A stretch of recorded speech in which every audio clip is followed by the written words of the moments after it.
ഒരു ഉള്ളിപ്പൂ തോരൻ വെക്കാം കേട്ടോ. ആകെ 3 ഐറ്റംസ് മതിയേ. ഉള്ളിപ്പൂവ്, തേങ്ങ, പച്ചമുളക്.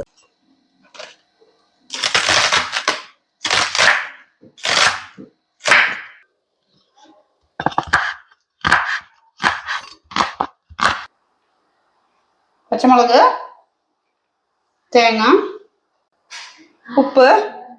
ഇത് കൈ കൊണ്ട് നന്നായി തിരുമ്മി യോജിപ്പിക്കാവേ. കുറച്ച് വെളിച്ചെണ്ണ ഒഴിച്ചു കൊടുക്കാം. കടുക്, കറിവേപ്പില. ഇനി നമ്മൾ അരിഞ്ഞു വെച്ചിരിക്കുന്ന ഉള്ളിപ്പൂവ് അങ്ങോട്ട് കൊടുക്കാം. നന്നായിട്ടൊന്ന് ഇളക്കി അടച്ചു വെക്കാവേ.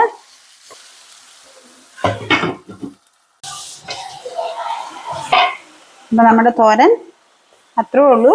ഒരു 4-5 മിനിറ്റ് കൊണ്ട് റെഡി ആയി കേട്ടോ. കണ്ടോ, ഒത്തിരി ഐറ്റംസ് ഒന്നും വേണ്ട. ചെറിയ 2 ഐറ്റംസ് ഉണ്ടെങ്കിലും കറി വെച്ച് നല്ല ടേസ്റ്റ് ഇതൊക്കെ കഴിക്കാൻ വേണ്ടി. കുറേ അരപ്പുകളും സംഭവം ഇടുമ്പോൾ അത്ര രുചി വരണമെന്നില്ല. കണ്ടോ, തോരൻ റെഡിയായി. ഇനി നല്ല ചൂട് ചോറ് ഉള്ളിത്തോരനും കൂടി കഴിച്ചാൽ മതി. കണ്ടോ.